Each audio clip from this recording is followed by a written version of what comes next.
이분을 제가 소개해 드리겠습니다. 비트코인을 전략적으로 비축하는 기업이 있습니다. 그걸 비트코인 트레저리 기업이라고 하는데요. 이분은 전 세계에서 가장 많은 비트코인을 보유하고 있는 미국의 MSTR, 그러니까 스트래티지라고 합니다. 원래는 마이크로 스트래티지였는데 사명을 스트래티지로 바꿨습니다. 자, 이분이 뭐라고 이야기했냐면, 여기 회장이죠. 마이클 세일러, 아주 유명한 분입니다. 비트코인 맥시들은 누구나 다 알고 있는 분이죠. 마이클 세일러 회장은. 이분이 어떤 말씀하셨냐면 Every day is a good day to buy 비트코인이라고 이야기를 했습니다. 자, 매일매일이 비트코인 사기 좋은 날이죠. 이 마이클 세일러 회장의 말에 따르면 지금처럼 비트코인이 이렇게 급락을 한 날에는 얼마나 비트코인 사기 좋은 날입니까? 그러니까 비트코인이 깜짝 박앤세일을 했다라고 생각하고 사시면 됩니다. 그러면 달러 코스트 에버리징 전략을 취하시는 분들은 평균가를, 내가 매수 평균가를 낮춰줍니다. 이때도 사시면. 그러니까 매일 10,000원어치씩 혹은 10만원어치씩 사시는 분들이 있다고 하면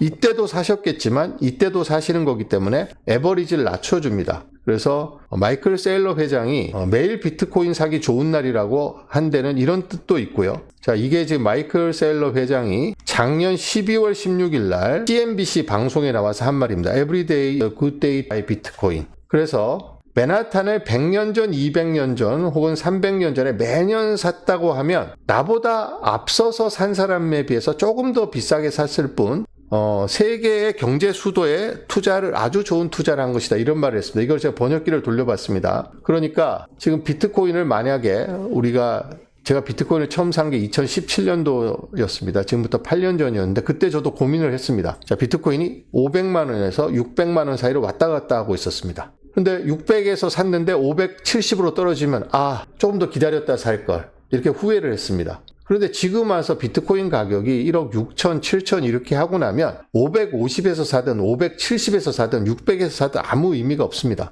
장기 보유만 한다면 말이죠. 그러니까 지금 마이클 세일러 회장이 매일 비트코인 사기 좋은 날이라고 한 것은 좀 좁혀서 이야기하면 달러 코스트 에버리징 전략에 대해서 이야기한 거고요. 매일, 매주 혹은 매달 가용한 범위 내에서 조금씩 사서 모으면 비트코인은 반드시 큰 수익을 안겨주게 돼 있습니다. 지금 10년 후, 20년 후를 내다봤을 때 마이클 세일러 회장은 비트코인이 개당 300억 원에 이를 것이라고, 2046년 개당 300억 원에 이를 것이라고 예상해놓고 있습니다. 2100만 달러죠, 예상가가. 그러면 비트코인이 2046년 기준으로 봤을 때 개당 300억 원을 하면 지금 1억 7천에 사든 1억 6천에 사든 1억 6천5백에 사든 그건 아무런 의미가 없다는 이야기입니다. 마치 옛날 인디언들에게 맨하탄 땅을 샀던 것처럼 지금 20년 뒤에 비트코인의 가치나 위상이라든지 프레전스, 존재감을 생각한다면 지금 어제 산 사람 혹은 옆에 있는 사람보다 제가 5%, 1% 더 비싸고 싸게 사는 것은 아무런 의미가 없다는 말을 마이클 세일러 회장이 하면서 매일이 비트코인 사기 좋은 날이다, 이렇게 이야기를 했습니다. 그래서 제가 오늘 드리고 싶은 말씀은 비트코인 가격이 지금 많이 떨어졌습니다만 오히려 마이클 세일러 회장의 말을 되새긴다면, 참고한다면 굉장히 사기 좋은 날이라는 의미입니다. 사신 다음에 다음 달에 혹은 내년 초에 수익을 기대하지 마시고 꾸준히 쌓아간다는 느낌으로 비트코인을 사시면 좋을 것 같아서 말씀을 드렸습니다.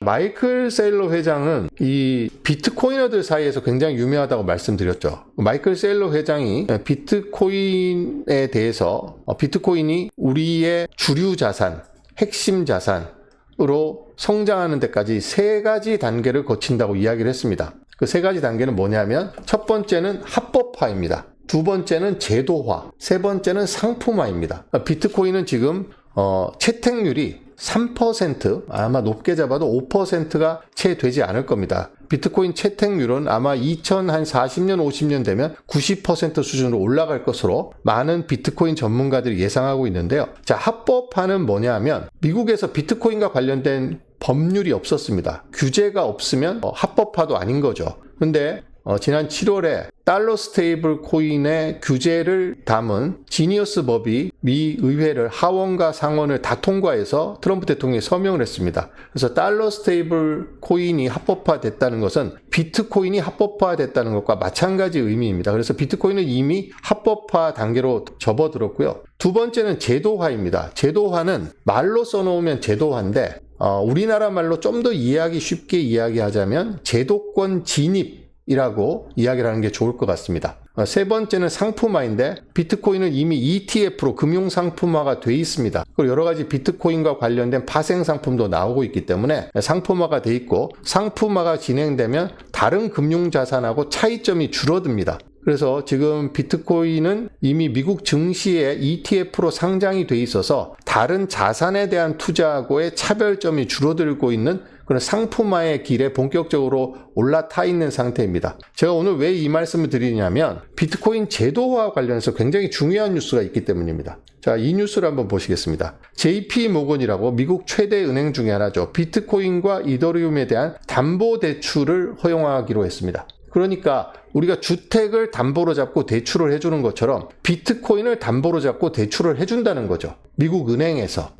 JP모건은 얼마 전까지만 해도 비트코인은 사기다라고 하면서 비트코인을 폰지 사기에 비유했던 대표적인 월가의 금융기관인데 이런 월가의 금융기관이 입장을 180도 바꿔서 이전에는 비트코인 현물 ETF에 투자를 하더니 이제는 비트코인을 담보로 대출하는 서비스를 본격적으로 시작한다고 합니다. 제가 아까 비트코인이 채택되는 3단계를 말씀을 드렸는데 이미 합법화는 미국의 지니어스 법이 통과돼서 합법화가 됐고 상품화는 작년 1월 블랙록에서 비트코인 ETF를 출시해서 증시에 상장함으로써 상품화가 시작이 됐습니다. 제도화와 관련해서 지금 미국의 스트래티지 마이클 세일러 회장이 비트코인 64만 개를 모아서 DAT 전략, 디지털 에셋 트레저리 전략을 취하고 있는 것도 비트코인의 제도권 진입입니다. 401k 미국 연금에서 비트코인 투자하는 것도 비트코인의 제도권 진입이죠. 그리고 은행에서 비트코인을 담보로 대출을 해준다는 것은 이것은 획기적인 제도권 진입의 사건이라고 볼 수 있습니다.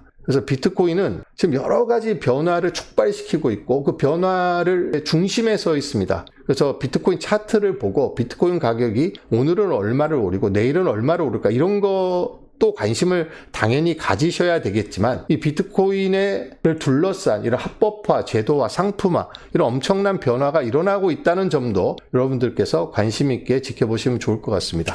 비트코인 가격이 굉장히 많이 떨어졌습니다. 여러분들 가격표를 한번 보여드릴게요. 갖고 계신 분들은 다 알고 계시겠지만 안 갖고 계신 분들도 있으니까 비트코인 가격이 여기 보시면 얼마 전에 1억 7,600까지 갔다가 지금 1억 5,950만 원으로 크게 떨어졌습니다. 그러니까 고점 대비 얼마가 떨어진 건가요? 한 10% 가까이 떨어졌다고 볼 수 있겠죠. 자, 그래서 혹시 제 말 듣고 비트코인을 샀는데 비트코인이 떨어졌다고 해서 혹시 속상하신 분들이 계실까봐 제가 말씀을 드립니다. 비트코인을 사서 돈을 잃는 사람은 세 가지 유형이 있습니다. 첫 번째, 비트코인을 산다고 해놓고 비트코인을 사지 않고 엉뚱한 코인을 사는 겁니다. 여기 보시면 화면 한번 보여드릴까요? 여기 보시면 엄청나게 많은 코인이 있습니다. 저는 비트코인을 사라고 말씀드렸는데 여기 있는 이런 코인을 사신 다음에 떨어졌다라고 하시면 저는 할 말이 없습니다. 제가 말씀드린 것은 비트코인에 대해서 말씀드렸습니다. 비트코인은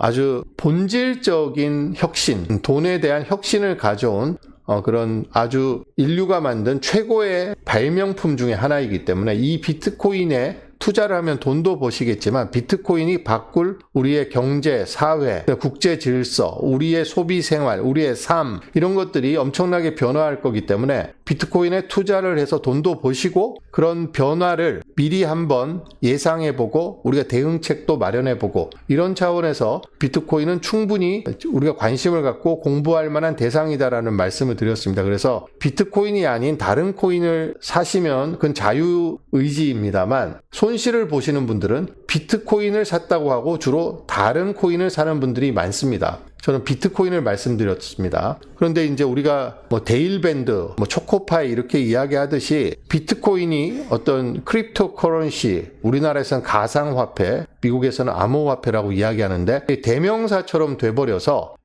이거 사시는 분들 사이에서는 저런 코인들을 이제 알트코인이라고도 이야기하고 다른 말로는 잡코인이라고 이야기합니다. 잡코인들을 산 다음에 비트코인을 샀다고 이야기하시는 분들이 되게 많아요. 실제 비트코인을 사지 않고 그런 분들 중에 손실을 보는 분들이 많이 있습니다. 왜냐하면 비트코인은 본질적이고 내재적인 가치가 있지만 다른 잡코인들 중에서는 그런 가치가 전혀 없는 코인들이 대부분입니다. 그래서 비트코인을 사야지 잡코인을 사서 손실을 보는 분들이 많다는 점, 그래서 비트코인을 사지 않고 비트코인을 샀다고 말하시는 분들이 손실을 보는 첫 번째 유형입니다. 자, 두 번째 유형은 어떤 유형이냐? 너무 단기간에 매도를 하시는 분들입니다. 이를테면 이때 더 2억 넘는 줄 알고 샀다가 지금 팔면 손실을 보시는 거죠. 이게 기간이 얼마인가요? 이때가 지금 불과 지금 한 달도 안 됩니다. 10월 9일 날 1억 7,800 거의 1억 8천을 뚫을 듯이 가다가 지금 한 달도 안 돼서 1억 6천이 깨졌습니다. 그럼 한 달도 안 돼갖고 10% 넘는 손실을 보신 분이 있는 거죠. 제가 비트코인은 최소 4년 이상 장기 보유해야 되고 가급적이면 10년, 20년 보유하시는 게 좋다고 말씀드렸습니다. 비트코인도 지금 자산이고 주식처럼 1년 365일 24시간 오히려 주식보다 훨씬 더 빈번하게 거래가 되기 때문에 가격의 변동성도 꽤 있습니다. 그렇기 때문에 높을 때 사서 낮을 때 팔면 손실을 보는 건 당연한 일이죠. 그래서 비트코인은 사서 최소한 4년 이상 혹은 10년 이상 보유를 하시면 손실을 보실 일이 없다는 말씀을 제가 드렸습니다. 여기 보시면 비트코인이 지금 한국의 업비트에서 지금 차트를 제공하는 게 2018년부터 제공하는데, 자, 여기서 4년 이상 보유하고 손실을 볼 확률은 0%입니다. 그래서 비트코인은 사는 것이지 파는 게 아닙니다. 그래서 비트코인을 샀다 팔았다 하면 손실을 보시는 분들이 있을 수 있으니까 비트코인은 충분히 여유 있는 돈으로 내가 최소 4년 이상 절대 안 써도 될 돈, 그런 돈으로 비트코인을 사시라고 말씀을 드렸습니다. 그리고 세 번째는 레버리지를 쓰기 위해서 선물에 투자하시는 분들입니다. 이런 분들은 자기가 예상한 가격의 변동폭을 벗어나면 청산이 돼버립니다. 최근에 그렇게 해서 전 재산을 날린 분들이 많다고 언론에서 연일 기사를 써서 내보내고 있는데, 비트코인을 정상적으로 현물을 사서 보유하시면 4년 이상 보유하시면 손실을 볼 일이 없습니다. 그래서 첫 번째, 비트코인을 샀다고 해놓고 비트코인을 사지 않고 잡코인을 사시는 분들, 비트코인을 사서 단기적인 수익에 집착해서 샀다 팔았다 하시는 분들, 세 번째, 비트코인 현물이 아니라 선물에 투자하시는 분들, 이런 분들은 손실을 볼 가능성이 굉장히 있습니다. 그렇지만 제가 말씀드리는 대로 비트코인이 갖고 있는 본질적인 가치, 내재적 가치, 비트코인이 몰고 올 혁신, 비트코인이 만들어낼 변화, 이런 데 관심을 가지고 비트코인을 꾸준히 매입을 하시면 손실을 볼 일이 없다는 말씀을 드립니다. 마이클 셀러 회장의 비트코인에 대한 철학은 제가 추후에 상세히 또 분석을 해서 전달을 해 드리도록 하겠습니다. 자, 오늘 방송은 여기서 마무리하도록 하겠습니다.